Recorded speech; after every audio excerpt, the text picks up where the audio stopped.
其實咧萬洲咧佢係 hit 到兩個咧大嘅主題嘅，一個係內需，二咧係出口，係啦。有啲人會話喂，萬洲佢唔係大陸買豬肉嘅咩？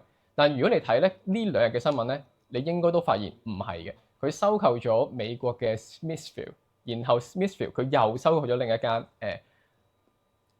叫做 係啦 Nathan's Famous。咁啊，如果大家喺加拿大啊、歐美嗰啲國家咧去一啲超市、大型超市裏邊咧，你都發現咧好常見嘅呢啲 product，即係佢哋嘅腸啊、肉類製品啊，都好常見嘅。係啦，主要原因咧係因為佢已經同呢啲嘅銷售商咧係簽咗個幾 long term 嘅 contract。係啦，咁即係咩意思咧？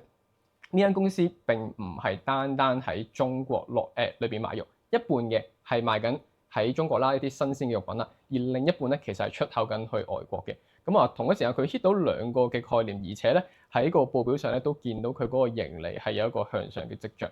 咁所以我自己都係放咗佢喺 watch list 啦。咁啊，我覺得呢隻股份佢適合做一啲可能係動量 momentum 延續嘅一啲策略啦，或者可能突破新高去做一啲順勢嘅策略，會係一個有多啲機會嘅一個板塊。